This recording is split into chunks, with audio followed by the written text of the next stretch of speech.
A direção de todos os assuntos económicos é, numa economia e sociedade de mercado, tarefa dos empresários, capitalistas e empreendedores. É deles o controle da produção dos bens e serviços. São eles que estão no comando e dirigem o navio. Um observador superficial poderia ser levado a acreditar que são eles os soberanos na ordem económica. Mas não são. Eles, empresários, capitalistas e empreendedores, são obrigados a obedecer incondicionalmente às ordens do comandante. O comandante é o consumidor. Nem os empresários, nem os capitalistas, nem os empreendedores determinam o que deve ser produzido e proposto ao mercado. São os consumidores que fazem isso. Se o empresário não obedece estritamente às ordens do público, conforme lhe são transmitidas pela estrutura de preços do mercado, ele sofre perdas. Mais cedo ou mais tarde vai à falência e assim é removido da sua posição outrora dominante e altiva de comando. Foi substituído por outros que conseguiram fazer mais e melhor nessa missão constante que é satisfazer a procura dos consumidores. Consumidores estes que apadrinham aqueles negócios, lojas e empreendimentos nas quais podem comprar o que querem a um preço mais barato. A compra e a prestação da compra decidem quem deve possuir e administrar os hotéis, alojamentos, restaurantes, lojas de souvenirs e rentacares. Os consumidores tornam os pobres ricos e os ricos pobres. São eles que determinam o que deve ser produzido, em que quantidade, em que qualidade e até com que número de quartos. Eles são chefes impediosos, cheios de caprichos e fantasias, mutáveis e imprevisíveis. Para eles, nada conta além da sua própria satisfação. Pouco ou nada lhes importam méritos passados e interesses adquiridos, pois que se algo lhes é oferecido, que gostem mais ou é mais barato, eles abandonam os seus antigos fornecedores. Na qualidade de compradores e consumidores, eles têm um coração duro e insensível, sem consideração pelos outros. Eles, nós, os consumidores. Consumidores que estão sempre em posição de dar liberdade aos seus desejos e caprichos. Já os empresários, capitalistas e empreendedores estão com as mãos atadas, pois são obrigados a cumprir nas suas operações do dia-a-dia as ordens do público comprador. Todo e qualquer desvio das linhas definidas pelos consumidores é um débito na conta. O menor desvio, causado intencionalmente, por erro, mau julgamento ou ineficiência, restringe os seus lucros e até pode fazê-los desaparecer do negócio. Empresários, capitalistas e empreendedores só podem preservar e aumentar a sua riqueza e a dos que rodeiam o seu círculo económico mais próximo se forem correspondendo, sempre e da melhor maneira, às ordens dos consumidores. Empresários, capitalistas e empreendedores não são livres para gastar o dinheiro que os consumidores não estão dispostos a reembolsá-los pagando mais por bens e serviços a que estes querem lhes vender. Os consumidores determinam, em última análise, não apenas os preços dos bens e serviços de consumo, mas também os preços de todos os fatores de produção. Eles determinam a riqueza de todos os membros de uma economia. Os consumidores, e não os empresários, os capitalistas ou os empreendedores, pagam, em última análise, os salários oferidos por todos os trabalhadores, da estrela que dirige o hotel ao humilde mas fundamental paquete que vai à farmácia aviar a receita para o turista adoentado. Com cada euro gasto, os consumidores determinam a direção de todos os processos de produção e os detalhes da organização de todas as atividades de negócio. Na democracia política, apenas os votos expressos no candidato ao orçamento maioritário ou coligação maioritária são efetivos na definição do curso das coisas, pois os votos nas minorias não influenciam diretamente as políticas finais. Mas já no mercado, se considerarmos que cada euro na mão de um consumidor é um voto, nenhum é em vão. Cada euro gasto tem o poder de trabalhar nos processos de produção. Os hotéis, por exemplo, atendem não apenas à maioria dos hóspedes, preparando quartos limpos e pequenos almoços fartos, mas também à minoria que quer refeições no quarto e até ter aulas de yoga. Os restaurantes preparam refeições tradicionais para o turista comum, mas também especiais para veganos e sofisticadas para os mais pretenciosos. A decisão de um consumidor é efetivada com todo o ímpeto que ele coloca na sua disposição em gastar uma, por si determinada, quantia de dinheiro. Foi tendo consciência desta efetiva soberania do consumidor que este ano se escolheu o tema dos mercados emissores para esta 13ª Conferência Anual do Turismo. Tal como na edição passada, não há um especial sentimento de oportunidade no debate acerca do mesmo, pois, como vimos, é uma obrigatoriedade pensar sempre no cliente. Quem é ele? Onde está? De que gosta? Do que desgosta? O que procura? O que o incomoda? De onde poderá vir? Como poderá vir? O que podemos proporcionar? A custo? Etc. Etc. Foram estes e outros aspectos do rei consumidor e dos reinos de onde ele vem que decidimos chamar de mercados emissores, que propomos que hoje sejam debatidos algumas das muitas vertentes que podem e devem ser analisadas e discutidas de forma continuada neste e noutros fóruns.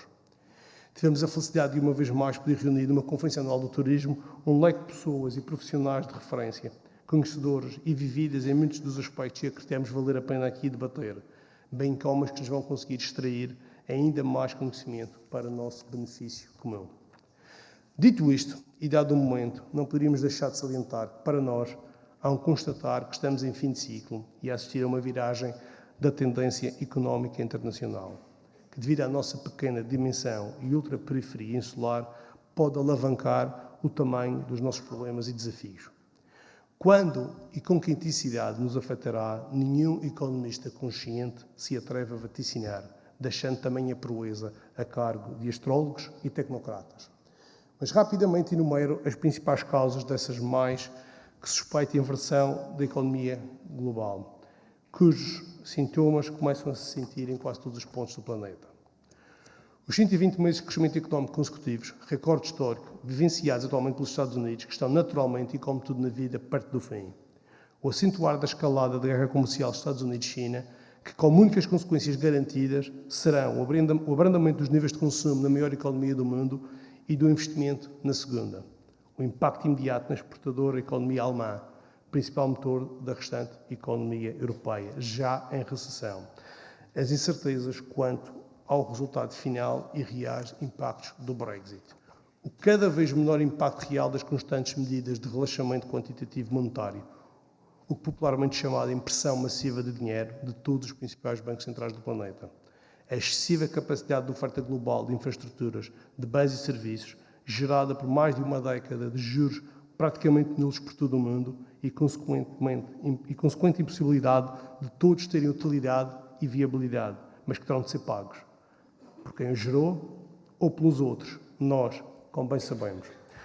Os níveis globais de endividamento público e privado a níveis significativamente superiores aos verificados antes da anterior crise, iniciada em 2008, que curiosamente ficou na história como a crise das dívidas soberanas e subprime. Mesmo com os sucessivos e com certeza prestigiantes prémios internacionais que vêm sendo atribuídos a esta região e que vão desde o melhor destino turístico isolado do mundo, aos civitas das ruas fechadas ao trânsito, ou do melhor local da Europa para passar um Réveillon, passando pelo melhor destino de golfe emergente no mundo, entre muitos outros, que, com certeza, terão para os madeirenses mais retorno que os recebidos desafio por um determinado CEO das telecomunicações tiveram para os seus acionistas. Mesmo com esses prémios, dizia, temos que ter a humildade e consciência de que há ainda uma incapacidade do destino em ser fácil e internacionalmente reconhecido como diferenciado e de topo numa característica clara, única, verdadeiramente diferenciadora e valorizada pelos tais rais consumidores. A economia da região autónoma da Madeira é então mais sensível, por ser pequena, insular e ultraperiférica. E no que toca ao sector desta conferência, o turismo, são notórias acrescidas fragilidades, como as limitações existentes nos transportes aéreos, agravadas pelas já efetivadas falências de dezenas de companhias aéreas na Europa nos últimos 2 anos, um processo com forte tendência para continuar, muitas das quais serviam este destino. A lotação, congestionamento e limitações operacionais crescentes de muitos aeroportos, não só de Lisboa, mas nos próprios mercados emissores estrangeiros, como é o caso inclusive de vários na Alemanha. As fragilidades operacionais específicas do aeroporto do Funchal, no que a determinadas circunstâncias meteorológicas diz respeito. A forte dependência do destino aos tradicionais tour operadores, negócio porventura em mudança estrutural, criando vulnerabilidades extras a quem dele muito necessita, como se está a constatar com a recente falência da Thomas Cook. O crescimento, fundamentado ou não, exagerado ou não, alarmista ou não, das preocupações ambientais nos países mais ricos, corre o risco de pegar efetivamente de moda e fazer da pagada de carbono um ponto crucial na tomada de decisão de cada vez um maior número de consumidores na escolha de um destino turístico. E cá só se chega de avião. A falta de capital local, uma elevada alavancagem de dívida média e a reduzida dimensão média da maioria dos empreendimentos e negócios turísticos, que façam deles merecedores da atenção por parte de investidores externos para que se possa proceder pronta e rapidamente a adaptações que se revelem necessárias se ocorrerem mudanças estruturais determinadas por consumidores e pelas circunstâncias. Mas atenção ao velho, algo gasto, mas sempre verdadeiro provérbio chinês, onde há crises, há oportunidades. E o futuro é como o caminho, faz caminhando, e o potencial turístico da região está comprovado. Tem séculos e mantém um forte potencial sempre lhe reconhecido. Convém saber para onde queremos ir, pois quando não sabemos o destino da nossa viagem, até o vento a favor atrapalha. Por exemplo, o apetite que os diferentes concelhos desta região têm demonstrado e uns executado pela cobrança de uma taxa turística por dormida. Vamos então, e sendo práticos, assumir que a sua propagação por toda a região será uma inevitabilidade, a curto e médio prazo, como consequência de uma tendência universal que abriu uma porta que se percebe difícil de fechar. Mas então, temos de, e enquanto é tempo, evitar que essa taxação tenha apenas o intuito egoísta e meramente político de engordar a receita pública para serviços de programas políticos que, na verdade e na prática, nada têm a ver com a gênese da sua criação, como até já assumido por alguns responsáveis e como sempre demonstrado pela história. A ter de existir essa taxa em toda a região, e uma vez que ela será, na realidade, suportada por todos os agentes económicos que vendem noites a quem nos visita, que ela seja homogénea e que a sua receita integralmente entregue a uma entidade politicamente independente, reconhecida como competente e com responsabilidade única e exclusiva pela relação do destino turístico com os seus mercados emissores, garantindo a sua melhor aplicação, o princípio teórico da sua cobrança e respeitando o esforço de quem a suportou. Antes de terminar, até porque já vai longa esta intervenção e existem pessoas bem mais interessantes para ouvir o dia de hoje, queria agradecer, ainda de forma muito genérica, mas sentida e genuína, a todos, e foram muitos, quantos contribuíram para esta organização desta 13ª edição da Conferência Anual do Turismo. Toda a equipa da Ordem dos Economistas, quer da estrutura regional, quer da nacional, ambas na figura do Sr. Bastonário, aqui novamente presente. Todas as direções da delegação regional que nos antecederam e que alicerçaram a sua presença, credibilidade e capacidade de intervenção na sociedade madeirense. Os colegas da direção, da mesa da Assembleia Geral e a equipa da delegação regional.